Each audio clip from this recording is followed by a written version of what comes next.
Hey guys, last week I just shared a few minutes about my own journey with anxiety in hopes that maybe you wouldn't feel as alone and just let you know that all of us struggle with anxiety. And as I said before in the first video, I'm going to over the next couple of weeks just kind of share different things about anxiety and what I've learned, maybe share some tools that have been helpful. I'm going to pull some stuff from my book, The Anxious Christian, Can God Use Your Anxiety for Good? And I'm going to kind of start just with the first chapter today, which is talking about the idea of what would it look like to actually embrace your anxiety.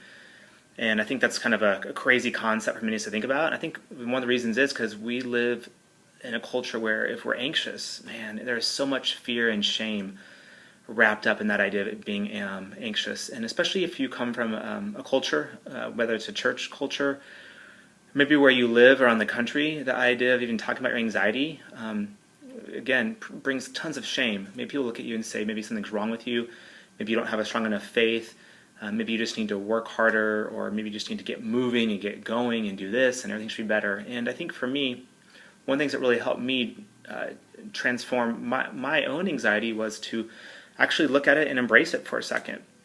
And to go, what is this? What is happening with me? Is it possible that anxiety is a cue or an indicator that something else is going on in my life? And so I would love for you just again to be comfortable with the idea of what would it look like for you to actually embrace your anxiety. And one of the first things you can start by doing is simply on a piece of paper write down all the things that you're anxious about. Just write them down, get them out of your head, get them out on paper and look at them and see what they are. And there's great power in getting things out of our head and onto paper, and just kind of look at them and hold them out, and just kind of, analyze them if you want, ask questions of them if you want, just to get a sense of kind of what's going on. A step beyond that would be actually to share that with somebody that you trust.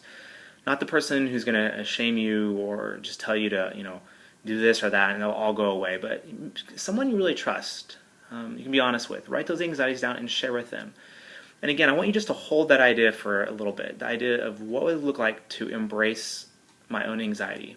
Because as I'll talk about and I'll write in this blog post as well, and where the video is that,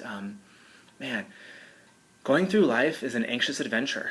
And anxiety can leave us on the side of the road, destitute and out of life, unless we look at it in a new way and begin to embrace it. And again, as I said before, there are anxieties that are on the kind of low end where we just kind of have day-to-day struggles, and there are ones that are really, really severe where we need lots of help to get through them. And so not to minimize any of the anxiety that you're going through, but just hold out the idea for a second. Can I possibly embrace my anxiety as a tool that could help me grow? Just sit with that idea for a little bit and to embrace it, and write some stuff down, one way to capture that. And then another way to move out of hiding and fear of shame, take that list and share it with somebody that you trust. You don't have to have them fix it. You don't have to fix it yourself. I just want you to share it with them. Just begin to open up that conversation, and we'll go from there. And again, I'm just shooting some casual videos here, no editing or anything, and just kind of see where this takes us. And if you'd like to follow along, a lot of this stuff I'm pulling from The Anxious Christian, and I'll add some other stuff as we go along the way. So hope you're doing well, and have a good day.